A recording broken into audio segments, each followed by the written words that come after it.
merci de nous retrouver pour La Foi prise au mot, votre rendez-vous de formation. Cette semaine, je vous propose de célébrer un anniversaire avec un peu de retard, celui de la mort, il y a 60 ans, du père Teilhard de Chardin. Alors vénéré ou détesté de son vivant, on ne peut pas dire que ce jésuite, qui était paléontologue, théologien, philosophe, ait laissé ceux qui l'ont approché indifférents. Manquant de peu une condamnation de Rome, pour des raisons qui nous paraissent aujourd'hui, il faut bien le dire, un peu obscures, ce fut aussi un modèle d'obéissance. Alors qui était Pierre Teilhard de Chardin? Quelle fut sa vie? Que retenir de sa pensée 60 ans après son décès? Deux invités pour nous accompagner dans cette réflexion. Patrice Boudignon, bonjour. Bonjour. Vous êtes historien et vous êtes l'auteur d'un livre paru en 2008, Pierre Teilhard de Chardin, sa vie, son œuvre, sa réflexion, et c'est paru aux éditions du Cerf. Exactement. Père François Heuvet, bonjour. Bonjour. Vous êtes jésuite, comme le père Teilhard de Chardin, vous êtes également théologien, vous travaillez beaucoup dans le domaine scientifique, et puis vous êtes l'auteur d'un livre, là aussi sur Teilhard de Chardin, Sauver le cosmos dans les pas de Teilhard de Chardin, qui paraît aux éditions Salvator, et je dois dire aussi que vous êtes le rédacteur en chef de la revue des études. Alors, peut-être pour commencer, on va essayer de replacer un peu le contexte. On a bien compris que s'il est mort il y a 60 ans, il est né il y a quelques années, au siècle dernier. Qu'est-ce que l'on peut... 134 ans. Voilà, 134 ans. Qu'est-ce que l'on peut dire du jeune Teilhard, enfin, dans quelle famille naît-il et puis, quelle est sa formation Il naît en 1881 à Clermont-Ferrand, au cœur de l'Auvergne. L'Auvergne, on disait que c'était le paradis des géologues. Dans une famille chrétienne, pratiquante, je dirais discrète. Le père de Teilhard de Chardin était ce qu'on appelle un érudit local et faisait valoir ses domaines. Il avait de grandes propriétés terriennes. Éducation religieuse, pensionnaire chez les jésuites, vocation chez les jésuites, formation jésuite assez longue, qui l'amène à ce moment-là, c'est là que les choses sérieuses commencent, à voyager beaucoup. Il va à Aix, il va en Normandie, il va à Jersey, il va en Égypte, je raccourcis beaucoup. Oui. En Angleterre, pour devenir jésuite. Et puis, une fois terminée sa formation, deuxième pas important, il devient géologue. Enfin, j'ai raccourci, il rentre au Muséum d'histoire naturelle pour suivre des cours de géologie et obtenir un diplôme de géologue. Teilhard, scientifiquement, est d'abord un géologue. Ensuite, il passe quelques années au Muséum d'histoire naturelle à Paris. Il est amené à partir en Chine pour des raisons, on en parlera après, assez complexes, mais disons qu'il y part pour faire de la géologie et de la paléontologie pour chercher des fossiles. À ce moment-là commence l'aventure chinoise de Teilhard. Elle va durer plus de 25 ans. On est dans quelle époque? On est au lendemain de la Première Guerre mondiale. Le premier voyage est en 1922. Il va faire je ne sais combien d'allers-retours entre la France et la Chine, mais il passera beaucoup de temps en Chine. Il y passera notamment 7 ans, près de 7 ans, pendant la guerre, la Deuxième Guerre mondiale, immobilisé par la guerre. Il reviendra à Paris en 1946. Là, il restera quelque temps à Paris. Puis, ce sera là, à ce moment-là, un véritable exil à New York, où il meurt un peu à l'écart, un peu seul, un peu isolé, en 1955. Voilà. Alors, c'est un scientifique, et ça, c'est assez curieux, parce que c'est vrai que quand on rencontre des jésuites, ils sont tous prêtres, et ils sont tous profs de théologie, comme vous. C'est assez intéressant. Non, je crois que... alors, il y a un événement sur lequel on pourrait revenir, indépendamment de la question scientifique, c'est la Première Guerre mondiale, qui joue un rôle décisif dans son itinéraire. Non, alors, à l'époque, c'était pas rare, au 19e et encore au 20e, pour une part du 20e, d'avoir des jésuites dans le domaine scientifique. Et à l'époque de Teilhard, quelqu'un comme le père de Sinetti, par exemple, était paléontologue, alors moins spécialiste, moins homme de terrain que lui. Il y avait aussi d'autres jésuites français, je pense au père Leger, qui était physicien. Bon, donc on a l'Académie des sciences, on a une série de de jésuites scientifiques. Il y a une figure qu'on peut mentionner parce qu'elle joue un rôle évidemment dans le parcours de Teilhard, c'est le père Lissan, qui est un jésuite français qui était en Chine, à la fois comme... il y avait beaucoup de jésuites français en Chine à l'époque, hein, à la fois comme missionnaires et puis comme présents dans des travaux divers. Lissan était un collectionneur à la fois de fossiles, de toutes sortes de choses, moins scientifiques que Teilhard, mais enfin... Mais est-ce que ça ne sent pas un peu le fagot déjà d'être paléontologue, dans le sens où on est quand même à une époque où on hésite beaucoup, et en particulier dans l'Église, à valider l'évolution, et donc on travaille pile sur des questions qui fâchent. Alors, oui et non, c'est-à-dire, oui, effectivement, c'est un domaine très délicat, c'est clair. En même temps, il y a un enjeu important. Et il se trouve qu'il y a, plus largement que les jésuites, un certain nombre de prêtres paléontologues. Bon, le plus connu est l'abbé Breuil, évidemment.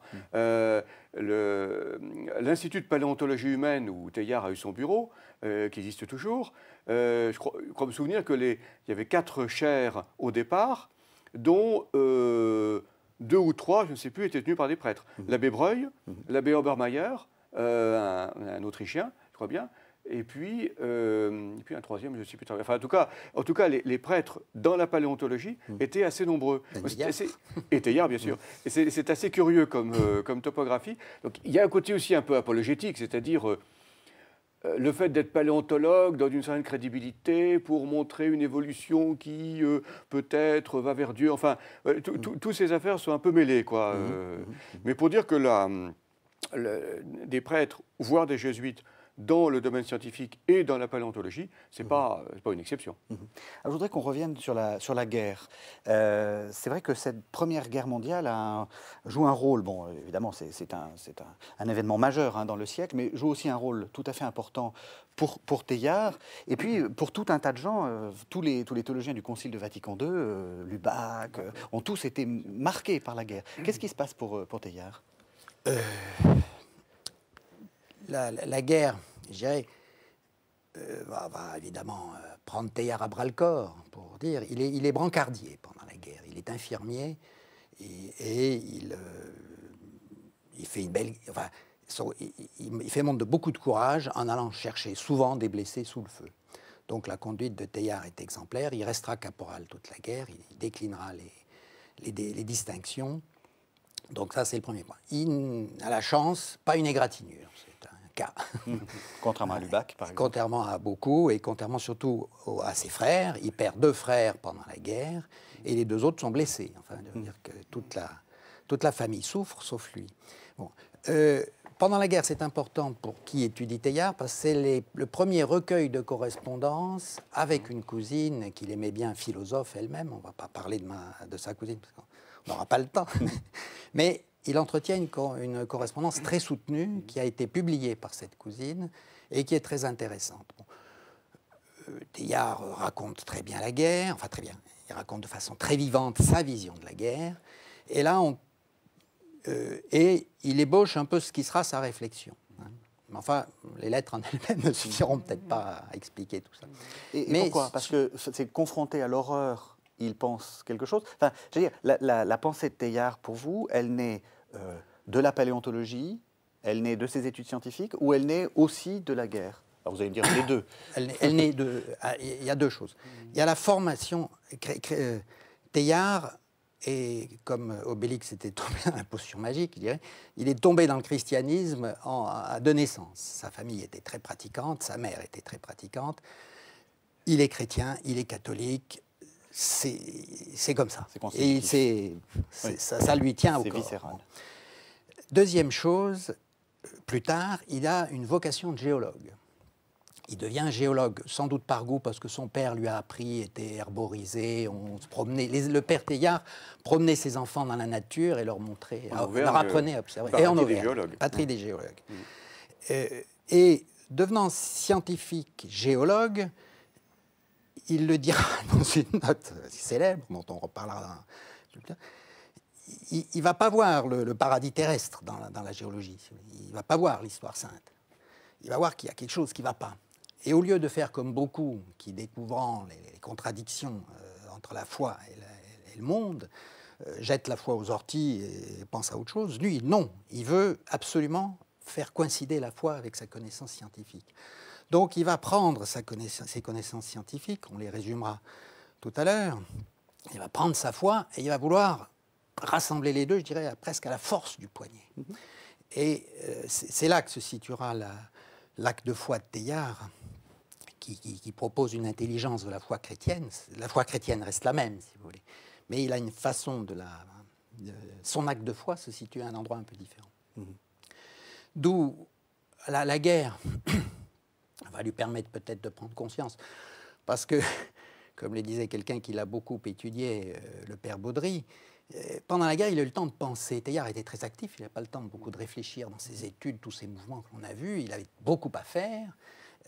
La guerre, il n'a rien à faire, parce qu'on ne passe pas son temps à se battre pendant la guerre. Il y a de longs moments où on reste à l'arrière à attendre que les généraux veuillent bien faire bouger les troupes. Donc il a le temps. Et c'est là où il pense. Il ébauche sa pensée. Il ébauche la mise en forme de sa pensée. Voilà. Oui, juste pour revenir à la guerre, parce que je crois que c'est vraiment... Allez-y, oui. Oui. Et surtout, dans cette correspondance, on y trouve quelque chose qui surprendra beaucoup ses lecteurs et qui surprend encore aujourd'hui.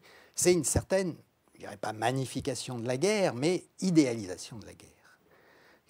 La guerre est un passage important et presque beau chez Teilhard. Il y a des descriptions de scènes de combat qui sont très poétiques, c'est très curieux. Donc il y a cet aspect, la guerre est-elle un mal ou pas? Ça, on en reparlera après. Oui, par rapport à la guerre, il y a dans sa correspondance, effectivement, qui est très importante. Son journal, aussi, qui est publié. Tout n'est pas publié, mais cette partie de la guerre est publiée. Et puis les premiers écrits, un peu systématiques, un peu élaborés. Il y a quelques articles de lui avant, mais on sent que c'est La vie cosmique, qui est écrit en 1916, qu'il envoie à sa cousine, et à différentes personnes, il y a un côté fondateur, c'est-à-dire il y a une sorte de prise de conscience, je dirais, à l'articulation de sa vision géologique déjà cosmique, un peu ample, du problème de la violence et du problème du mal, auquel il est confronté évidemment dans la guerre, de sa foi chrétienne. Enfin, comment tout ça se combine, c'est à ce moment-là que les choses se mettent en place. Et c'est quand même assez frappant, effectivement, parce que Boudiguion a dit, à juste titre, qu'il avait, quand on regarde son emploi du temps, il passait beaucoup de temps à l'arrière, comme tout le monde.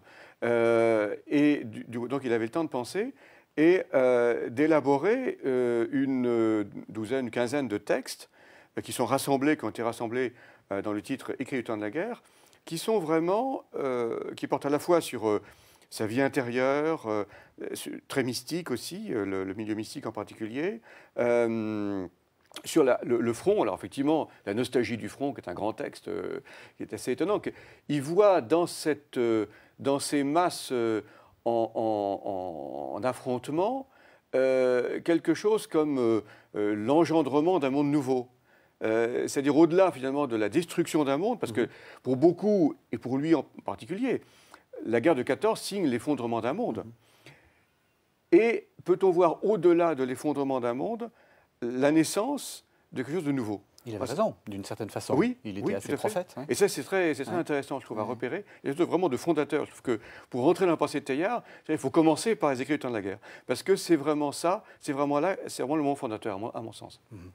Alors, on va petit à petit se rapprocher donc de la pensée de Teilhard. Vous avez commencé à l'ébaucher, vous avez montré le lien entre foi et science. Je vous propose qu'on entende un texte qui est extrait du grand livre de Teilhard. Enfin, je ne sais pas si vous me désavouerez, mais c'est Le phénomène humain, qui date de 47, qui est un peu une sorte de synthèse. Il y a deux grands livres de Teilhard. Ah oui, Le milieu divin, voilà, qui est écrit avant. Oui. C'est les deux qui voulaient voir publier. Le milieu divin, donc, qui est un peu son livre de spiritualité, mais qui donne la clé du phénomène humain. Le paradoxe, c'est que le phénomène humain a été publié après sa mort, en 1955, pour en revenir sur cette affaire de publication, après sa mort, avant le milieu divin. Alors que le milieu divin est écrit antérieurement au phénomène humain. Il y a une espèce d'inversion qui s'est produite et qui peut donner le sentiment... Alors, bien sûr, le phénomène humain est le plus abordable, parce que c'est un livre qui se présente comme un traité scientifique, mais en même temps, le milieu divin, c'est l'expérience personnelle de Teilhard. Et je pense que pour comprendre Teilhard, il faut rentrer par l'homme, c'est-à-dire par l'expérience qu'il a vécue, qui est un peu la clé. Enfin bon, pour en revenir sur comment lire Teilhard, parce que c'est un point effectivement un peu compliqué, mais Je trouve que les deux ne peuvent pas être dissociés. Voilà, excusez-moi de cette incise. Donc le phénomène humain, c'est dans la préface, et il expose un peu son projet. Donc on écoute le père Teilhard de Chardin. Étudié étroitement en lui-même par les anthropologistes et les juristes, l'homme est une chose minime, et même rapetissante. Son individualité trop marquée masquant à nos regards la totalité, notre esprit se trouve incliné, en le considérant, à morceler la nature et à oublier de celle-ci les liaisons profondes et les horizons démesurés. Tout le mauvais anthropocentrisme. D'où la répugnance encore sensible chez les savants, accepter l'homme autrement que par son corps, comme objet de science. Le moment est venu de se rendre compte qu'une interprétation même positiviste de l'univers doit, pour être satisfaisante, couvrir le dedans, aussi bien que le dehors des choses. L'esprit autant que la matière. La vraie physique est celle qui parviendra quelques jours à intégrer l'homme total dans une représentation cohérente du monde. Alors voilà, on a entendu un peu cette préface qui est censée être un peu facile à lire. Alors les téléspectateurs, le texte a défilé et se sont rendus compte qu'il y a beaucoup de majuscules. C'est une pensée avec des majuscules. Oui. On parle de l'histoire, on parle de la totalité, on parle de la nature. Qu'est-ce qu'il veut dire dans ce passage? Ça résume bien. Globalement, Teilhard est un terme technique, est moniste. Il y a une unité entre la matière et l'esprit. Il a un texte très célèbre dans lequel il dit que l'esprit, lui, au fond de la matière, et au fond, l'esprit va surgir de la mise en mouvement de la matière. Ensuite, lui, il voit plus l'homme comme le phénomène humain, comme un ensemble, il voit en termes paléontologiques, on parle de phylum, le phylum humain, toute cette espèce humaine qui commence très haut, très loin, très en arrière dans le temps et qui se développe aujourd'hui. Et il le voit comme un tout qui occupe la Terre. L'individu disparaît un peu chez Teilhard, dans la réflexion teilhardienne. Il n'a pas vraiment de propos sur l'individu. C'est un peu ce qu'il veut dire. Voilà. Comment vous le lisez, vous, ce texte? Oui, le phénomène humain, c'est de fait une question qui va progressivement émerger dans sa pensée. Au début, l'entrée, effectivement, est plutôt géologique, paléontologique, un petit peu globale, cosmique, si on veut. Progressivement, il prend conscience, effectivement, que, comme il dit, comme il l'écrit, l'homme révèle le monde. C'est-à-dire qu'il y a quelque chose dans le phénomène humain qui nous permet d'appréhender le cosmos. C'est-à-dire, c'est une démarche qui est, on peut dire, anti-réductrice. La science classique, si on veut, réduit la chimie à la physique, la biologie à la chimie, donc à la physique, etc. Donc finalement, c'est le jeu des atomes qui va expliquer pour Teilhard, cette sorte d'intuition qui va essayer de faire passer que c'est l'homme qui est la clé de compréhension du cosmos. C'est un peu l'inverse, si on veut. Alors effectivement, est-ce que c'est l'humanité comme espèce, comme idée, ou est-ce que c'est la personne humaine avec sa liberté? Il y a quelque chose que je ne trouve pas très facile que Teilhard, à la fois, est un homme de relation, est un homme qui a le sens des personnes dans sa vie personnelle, mais qui, effectivement, dans ses textes plus systématiques, comme dit Patrice Vaudillon, n'a pas forcément le sens de l'individu. C'est un peu les grandes masses. Voilà. Il y a une sorte de paradoxe là-dessus. Alors, je dirais plus globalement, Teilhard est un chercheur. Pour moi, c'est vraiment un chercheur. C'est l'homme qui a d'intuition, qui sont formés à travers les différents moments qu'on a évoqués tout à l'heure. Un homme d'intuition qui va tenter de mettre en forme tout ça, avec ce tâtonnement qui voit aussi à l'œuvre dans l'évolution. C'est-à-dire, c'est très cohérent finalement à sa démarche. Il a le sens que la réalité du monde est en évolution, c'est-à-dire historique. C'est-à-dire qu'elle est faite d'événements qui succèdent, dont on doit pouvoir trouver une cohérence, mais qui est toujours en devenir finalement. Donc il y a toujours ce côté un peu tâtonnant. Ce qui fait qu'il faut, à mon avis, se garder de faire de la pensée Teilhard un système, d'un teilhardisme, un système tout bouclé. Donc, je crois que c'est une sorte de recherche permanente où il va tâtonner. Alors, il a à la fois un style grandiose, qui veut donner le sentiment d'une sorte de récapitulation. Bon, et en même temps, voilà, c'est cette recherche permanente. Je voudrais revenir sur ce que vous avez dit, sur le cœur de la pensée, c'est une sorte d'évolution historique, hein, tout est historique. Et on a ce qu'il appelle, alors, ou l'hominisation ou le phénomène humain, c'est, vous me corrigez, hein, parce que moi je ne suis pas du tout spécialiste de la pensée de Teilhard, j'ai l'impression que c'est une sorte de mise en continuité de l'évolution géologique, avec une sorte d'évolution spirituelle. Est-ce que c'est ça le cœur de Teilhard? Oui. Il n'y a qu'un seul... Il y a une cosmogénèse, hein, la matière, puis de la matière va surgir l'esprit, puis de l'esprit dans l'homme d'ailleurs. Hein, d'où le rôle central que se met à jouer le phénomène humain dans l'évolution, qui est la place qui est faite à l'esprit dans l'évolution. Oui. Hein, le point d'aboutissement? Oméga. Alors, qu'est-ce que c'est? Alors, peut-être une chose importante à préciser. L'histoire chez Teilhard, on peut dire, est aspirée par la fin. C'est-à-dire, c'est pas un enchaînement mécanique de choses, de causes, qui fait que y a les atomes, qui en cause, qui est un peu l'explication scientifique. C'est finalement, il y a un attracteur au terme, qui, je crois, est une intuition spirituelle, si on veut, c'est-à-dire un verset de l'Épître aux Corinthiens qui revient fréquemment sous la plume de Teilhard, c'est Dieu tout en tous. C'est-à-dire, c'est la communion universelle. Enfin, pour moi, c'est une clé de compréhension. Enfin, chacun a un peu ses clés pour essayer d'entrer dans cette cathédrale, dans cette basilique, dans cet immense univers qu'a la pensée de Teilhard. Pour moi, c'est une clé de compréhension, c'est-à-dire qui aussi provient de la guerre. C'est le sentiment que finalement, ce à quoi aspire l'humanité, c'est au rassemblement, à la communion, à la fraternité, en dépit de la violence. C'est aussi la guerre est importante parce que la violence existe, mais faut voir au-delà, quoi. Et au-delà des divisions, au-delà de la violence, il y a cette communion. Et que finalement, cette communion universelle donne la clé de compréhension de tout le mouvement évolutif et cosmique. Donc le point oméga, c'est pas une sorte de fusion ou d'anti-Big Bang, ou je sais pas quoi, il y a le Big Bang au départ, puis Big Crunch à la fin. C'est plutôt un rassemblement. Alors, je trouve une difficulté, enfin pour moi, qui est un peu...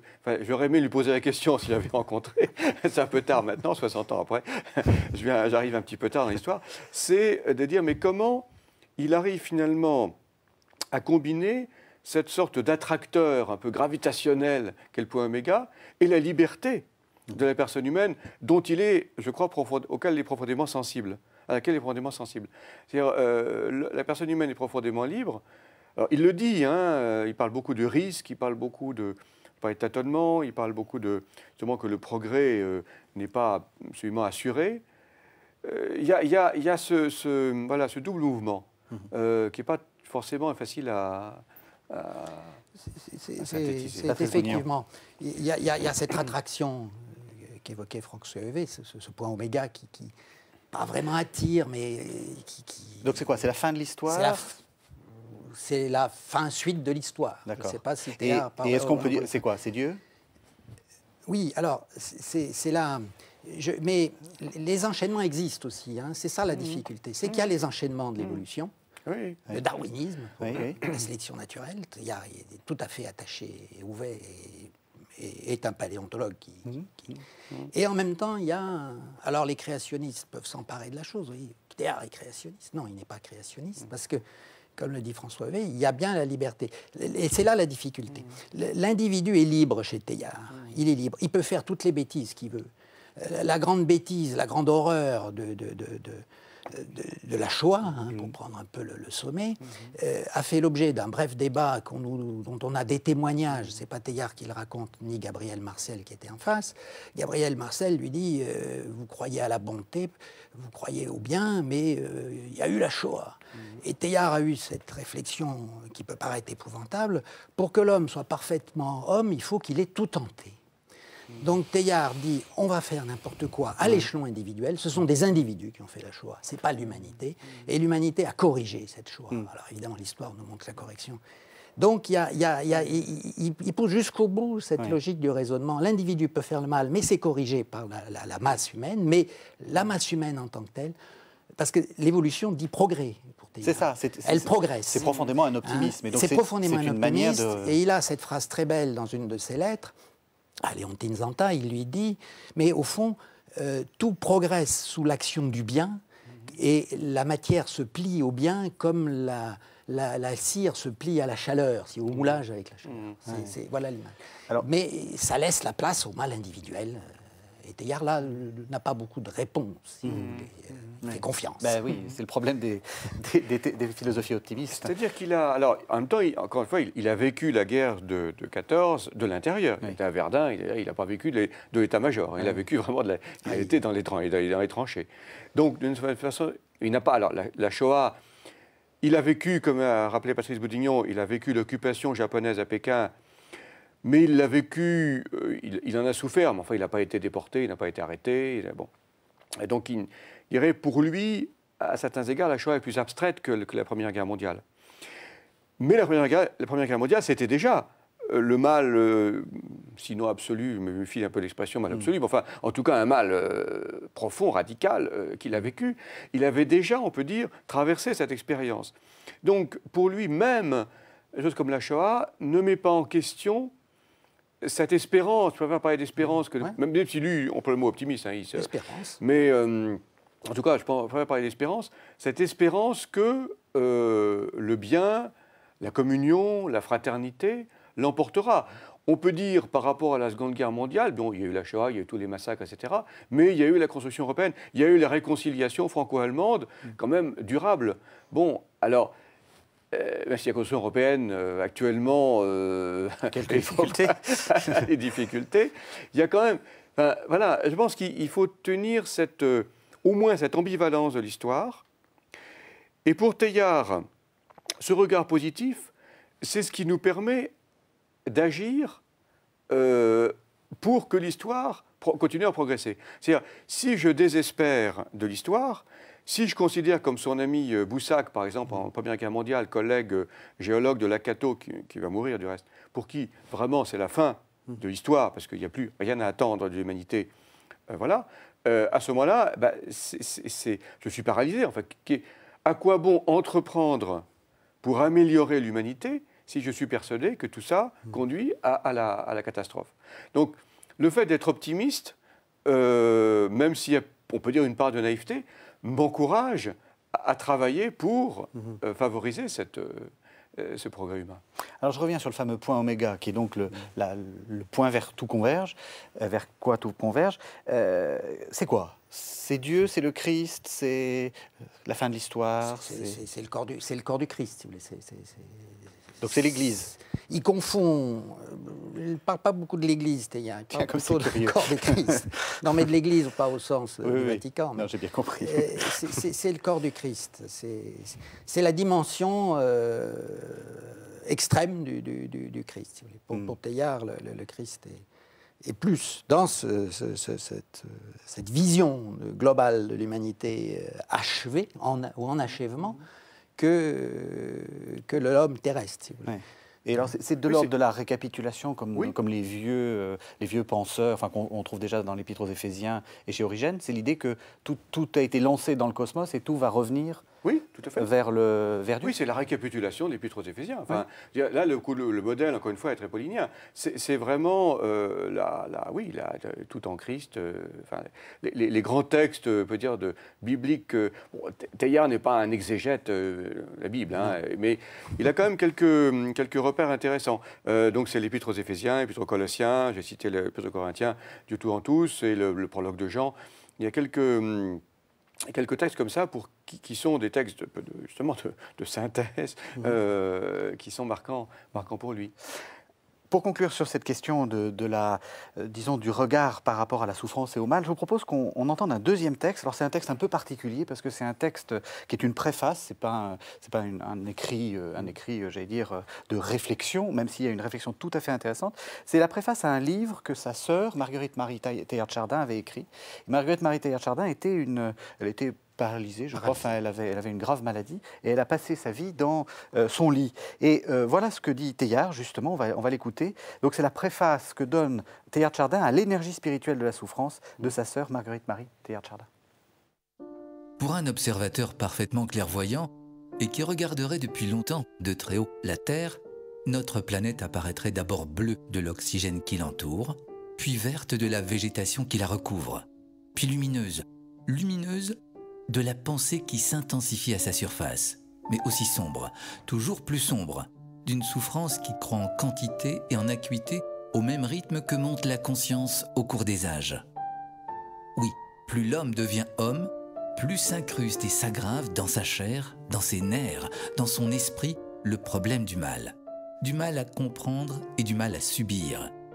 Et c'est ici qu'intervient dans son rôle irremplaçable l'étonnante révélation chrétienne d'une souffrance transformable, pourvu qu'elle soit bien acceptée en expression d'amour et en principe d'union.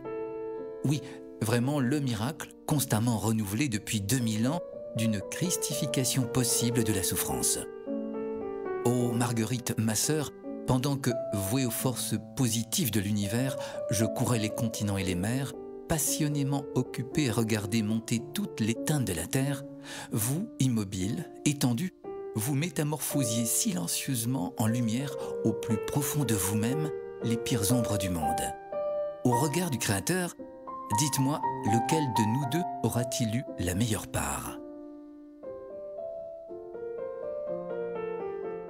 Voilà, c'est un texte que je trouve absolument magnifique. Enfin, et puis ça corrige un peu l'image, comme vous disiez, d'un Teilhard de Chardin un peu dogmatique, un peu difficile à lire. On sent que c'est quelqu'un d'extrêmement sensible. Personnellement, il était ouvert à la compassion, sans aucun doute. Alors, je voudrais revenir à ce qu'on disait sur ces questions d'évolution et de.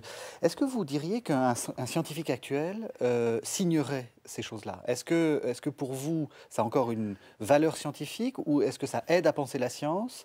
Ou est-ce que c'est les années 50 et c'est terminé? Scientifiquement, Teilhard fait partie de l'histoire des sciences, mais de son vivant, il a été un scientifique reconnu. Il a eu des distinctions, autant l'Église ne lui a pas donné beaucoup de distinctions, c'est un euphémisme, autant les scientifiques lui ont donné des distinctions.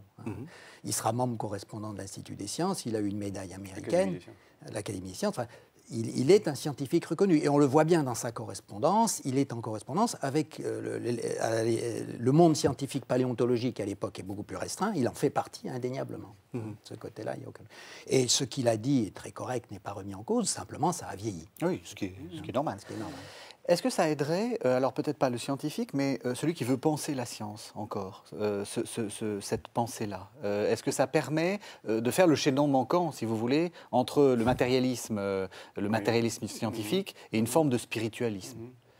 Je trouve qu'il y a une sorte d'ambiguïté chez lui, peut-être insuffisamment réfléchie sur le plan de l'épistémologie, comme on dit pour faire savant, c'est-à-dire de la réflexion sur la démarche scientifique.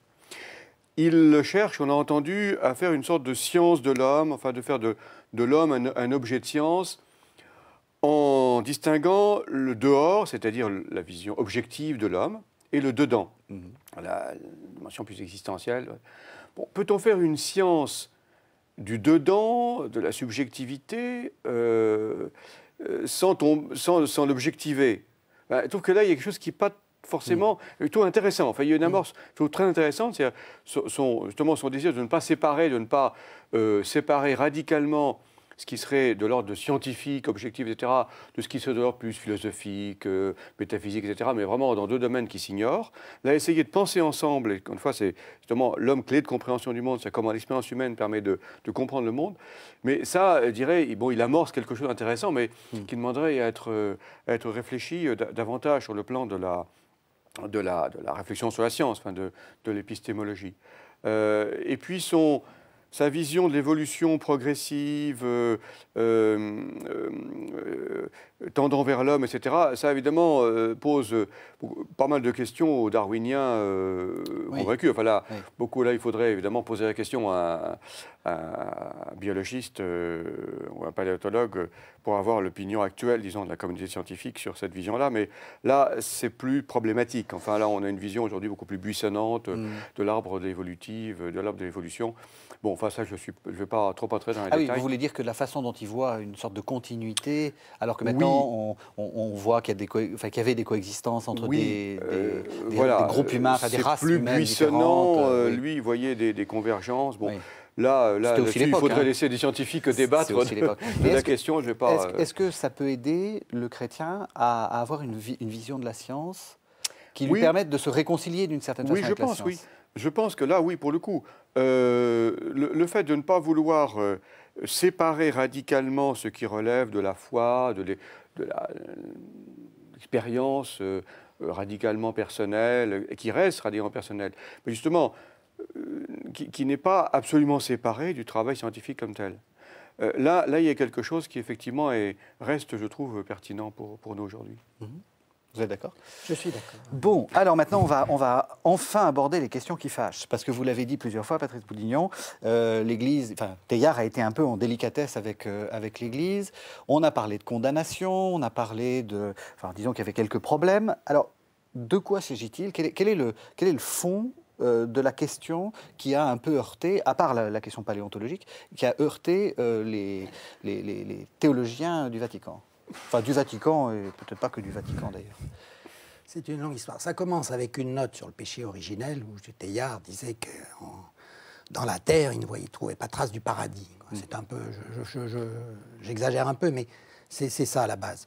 Cette note qui devait être restée confidentielle, Teilhard a la naïveté de la remettre à un jésuite qui connaît peu, au fond. D'ailleurs, il y a une lettre où il dit « Ah là là, j'aurais pas dû la remettre ».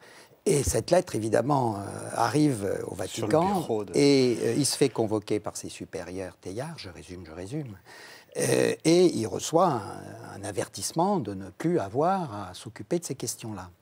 Alors, à ce moment-là, la Chine tombe bien.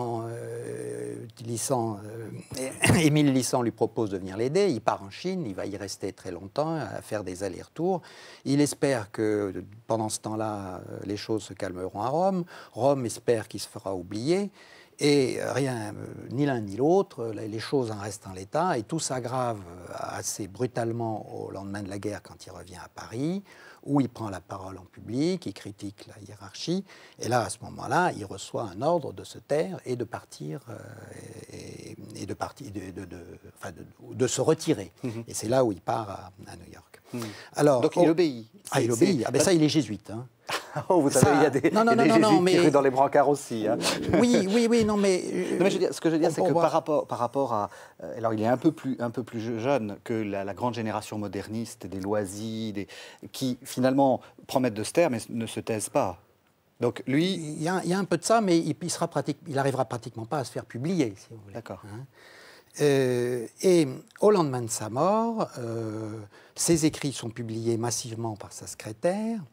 Ils connaissent une notoriété forte. Alors là, il y a un instant de célébrité de Teilhard très très fort.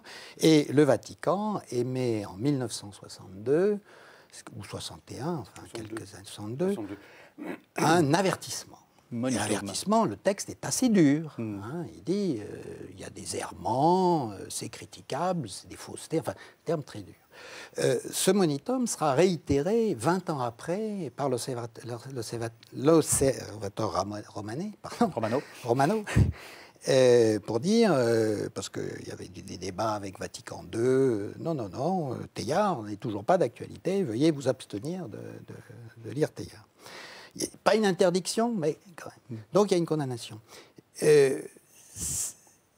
Teilhard l'avait bien vu, cette difficulté. Son schéma, ce qu'on évoquait tout à l'heure, entre ce tâtonnement qui progresse vers le Christ et ce Christ qui attire, c'est la place du Christ, si vous voulez, du Christ, surtout de la révélation.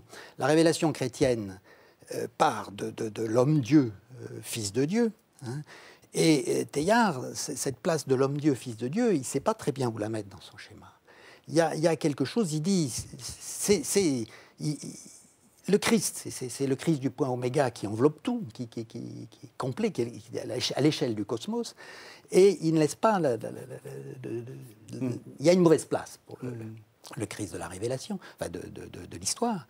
Et en plus, c'est ce que disait François tout à l'heure, quelle place reste-t-il à l'initiative divine, l'initiative du Christ dans le schéma de Teilhard? Est-ce que c'est le tâtonnement évolutif ou est-ce que tout ça n'est pas très clair, n'est pas... Et l'Église n'a pas eu envie de ce débat, elle l'a repoussé. Ensuite, il y a quand même quelque chose qui est gênant pour l'Église et la Révélation, c'est la place de l'esprit. L'esprit, c'est le souffle divin, quand même, quelque part. Or, chez Teilhard, il va sortir des tâtonnements évolutifs, l'esprit, hein, puisqu'il y a de la matière qui pense et qu'elle a toujours pensé la matière, pour Teilhard.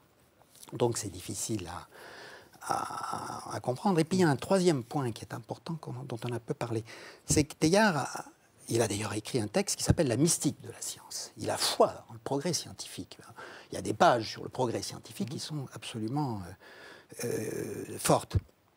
Et Teilhard est eugéniste, au sens noble du terme, il le dit, un eugénisme noblement humain. Donc, vous voulez dire qu'on se débarrasse des faibles? Oui, alors l'eugénisme a connu de mauvais jours. Je dis pas que c'est un eugéniste politique, mais c'est que la nature... il n'est pas pour se débarrasser, mais il est pour améliorer l'homme. Et il n'hésite pas à faire entrer la science, la médecine, pour améliorer l'homme. Donc là, il n'y a pas un véritable traité là-dessus, mais Teilhard est très admirateur et à foi en le progrès. Il a une confiance totale dans la science et dans le scientifique. Oui. Il y a des scientifiques qui sont dévoyés, ils ne voient pas ça. Ils parlent d'eugénisme noblement humain. Or, l'Église se pose aujourd'hui en garant de la personne humaine. Donc là, il y a quelque chose aussi qui est peut-être pas essentiel, mais qui éloigne un peu, je dirais. Est-ce que vous allez le défendre? Alors, deux, trois petites précisions. Alors, effectivement, ce monitum est une affaire un peu curieuse. 62, c'est le début du Concile Vatican II, donc on peut être surpris d'avoir ça. Pour quelqu'un qui est mort, 7 ans avant. Qui est mort 7 ans avant. Alors, ce qu'il y avait eu, c'est que juste avant, la publication du livre du Père de Lubac, qui était la pensée religieuse du Père Teilhard de Chardin, qui est une présentation positive de Teilhard, qui avait été évidemment attaqué par des milieux intégristes. Donc, de Lubac a fait ce livre d'un théologien qui commençait à être reconnu, même s'il lui aussi avait eu des ennuis. Oui. Mais en 62, il a été nommé expert au Concile, donc il avait comme une autorité. Donc, à la défense de Teilhard, d'où l'insistance du milieu intégriste qui voulait une condamnation formelle de Teilhard. Et le monitum est une sorte de... C'est un avertissement en latin, monitum. C'est une sorte de compromis, finalement, pour de dire il y a effectivement des expressions discutables dans le Teilhard, ça, tout le monde le reconnaît, et Teilhard serait le premier à le reconnaître. Hein. C'est un chercheur, donc forcément, ces expressions ne sont pas abouties. Et ça, c'est... En même temps, c'est important aussi qu'il fasse reconnaître que la théologie est aussi une recherche. C'est-à-dire une sorte de démarcation par rapport à un dogmatisme que certains milieux voudraient identifier à la théologie.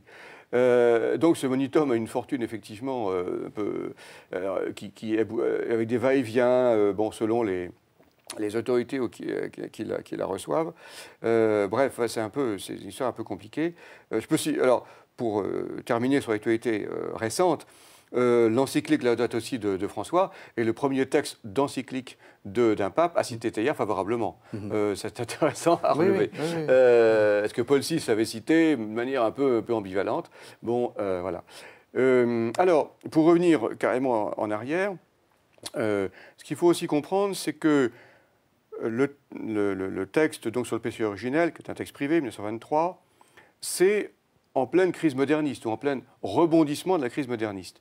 C'est-à-dire d'hypersensibilité des milieux officiels de l'Église, du magistère, à l'égard de l'histoire, à l'égard du péché originel, qui est une sorte de clé, une sorte de verrou presque obsessionnel, on peut dire, du magistère de l'époque. Pourquoi ? Parce que c'est la nécessité de la rédemption. C'est l'opposition à toute visée progressiste, évolutive, etc., qui donne le sentiment que l'humanité s'améliore, va de mieux en mieux, etc. Bon. Défendre le péché originel, c'est non seulement défendre l'essai de la rédemption, mais défendre aussi l'idée d'une sorte de mal radical, présent dans l'homme, etc. Donc à la fois, je trouve qu'il y a, indépendamment des questions aussi politiques, ecclésiastiques, de débat entre différents clans, bon, peu importe, on ne va pas rentrer dans le détail, ça nous prendrait plus du temps. le débat autour de la question du mal, finalement, est-ce que Teilhard ne pêche pas par excès d'optimisme? On a déjà abordé la question. Oui. Par excès d'optimisme, c'est-à-dire finalement le mal, ça va se résoudre, le progrès humain, ça ira de mieux en mieux, etc. Une image qui quand même est discutable et discutée. Hein. Est-ce que l'humanité progresse? Est-ce qu'elle s'améliore? Ça, c'est pas évident. Donc, je dirais, ce qui est très dommage, c'est de ne pas avoir laissé ce débat se déployer. Effectivement, il y a une vraie question, indépendamment d'affaires dogmatiques, etc., de formulations, etc. Il y a une vraie question ici. Cette affaire du péché originel, c'est la question du mal, et cette question du mal mérite d'être discutée, et c'est très dommage qu'on n'ait pas laissé à Teilhard la possibilité de le discuter plus librement. Alors je continue à faire l'avocat du diable. Est-ce qu'on peut dire que c'est aussi une pensée panthéiste? Patrice Boudignon l'a très bien dit. On voit bien qu'il a des difficultés avec l'esprit comme personne. L'esprit, on a l'impression que c'est une sorte de courant d'énergie. Il écrit lui-même qu'il a l'esprit naturellement panthéiste. C'est-à-dire il y a cette intuition de la présence de Dieu dans le monde, dans la matière, pas simplement aussi. Par-dessus, oui. Pas simplement une transcendance extérieure, mais une immanence de Dieu au sein du monde. C'est aussi un des gros dossiers très intéressants. Et je trouve qu'il va essayer justement d'articuler cette immanence de Dieu qui est assez classique, si on veut, dans la pensée chrétienne. Il n'y a aucun problème. Même si à l'époque moderne, on a plutôt valorisé la transcendance par rapport à l'immanence. Oui. Et effectivement, Blondel a eu aussi pas mal d'ennuis à défendre une immanence divine dans le monde. Donc là, cette articulation qui va tenter de formaliser, avec évidemment la difficulté, en plus, il n'est pas théologien formellement. Dans une division du travail, justement, on veut éviter à tout prix les mélanges de genres, c'est un scientifique qui fait son travail de scientifique, mais qui ne se mêle pas à faire de la théologie. Or, Teilhard défendra toujours l'idée, que je trouve valable, qu'on ne peut pas dissocier complètement ces domaines. Benoît XVI serait tout à fait d'accord. Absolument. Non, mais c'est pour ça, bien sûr. Et donc, que son travail scientifique donne à penser aux théologiens. Donc, voilà.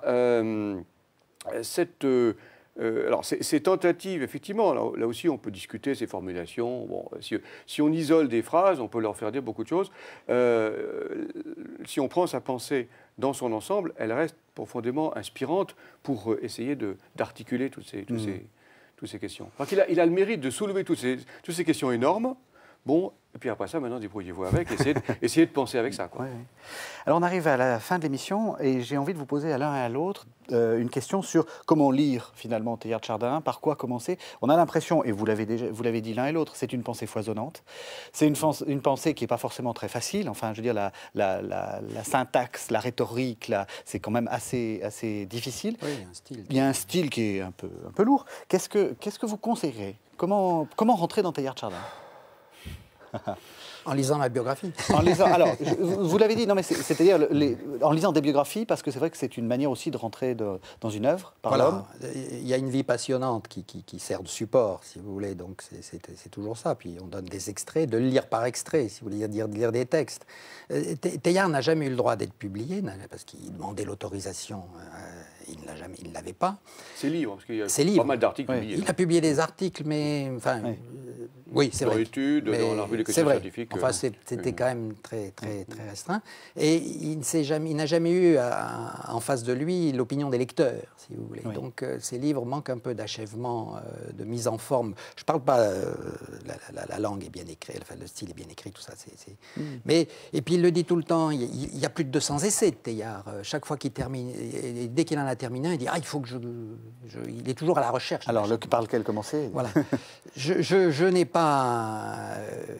il faut lire quelques biographes, mettons un pluriel, et se lancer après en fonction de ce qu'on trouve comme citation. Si il n'y a pas vraiment un livre, un essai de Teilhard qui résume. Le phénomène humain, si on le prend comme ça de but en blanc, il faut vraiment une bonne introduction pour le maîtriser. Vous êtes d'accord? Est-ce qu'il y a... Oui, oui et non.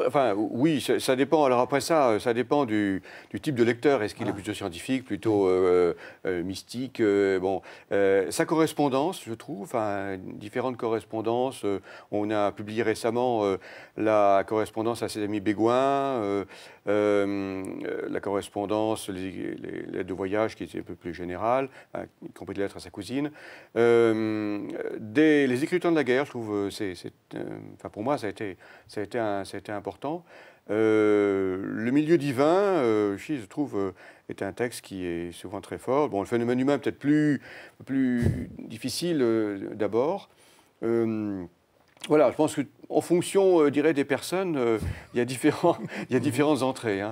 Mais effectivement, certains de ces essais, et puis les essais plus systématiques sont peut-être plus techniques et moins évidents quand même, puis très disparates aussi, pas très facile.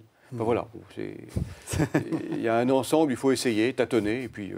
Comme Teilhard. Comme Teilhard, exactement. Très bien. Très bien, eh bien, écoutez, merci à tous les deux. Je rappelle le titre de vos livres. Donc, vous en avez déjà parlé, Patrice Boudignon, Pierre Teilhard de Chardin, sa vie, son œuvre, sa réflexion. Donc, il s'agit d'une biographie de Teilhard de Chardin. Et puis, François Heuvet, Sauver le cosmos dans les pas de Teilhard de Chardin. Donc, c'est paru va paraître courant novembre aux éditions Salvator. Peut-être d'un mot, parce que là, on a bien compris ce qu'était une biographie. Qu'est-ce que c'est que Sauver le cosmos dans les pas de Teilhard de Chardin? Vous avez, allez, 30 secondes. L'avenir de la planète est en cause actuellement du fait de la crise écologique. Est-ce qu'un auteur comme Teilhard de Chardin peut nous aider à penser cette situation contemporaine? Quelqu'un qui a vu la présence de Dieu au sein même du cosmos, dans la matière, doit nous inciter à agir en faveur de l'environnement, mais peut-être aussi avec des questions, des problèmes qui soulèvent, qu'on peut discuter. Voilà. En tout cas, c'est l'occasion, cette crise écologique est l'occasion de redécouvrir Teilhard. Merci. Merci vraiment à tous les deux de nous avoir fait découvrir Teilhard de Chardin. Merci à vous de nous avoir suivis. Vous pouvez retrouver cette émission si vous n'avez pas tout compris ou si vous avez envie de revoir les textes, de réentendre les textes, de relire les textes. Vous pouvez donc retrouver cette émission sur www.ktotv.com. Merci de nous avoir suivis. À la semaine prochaine.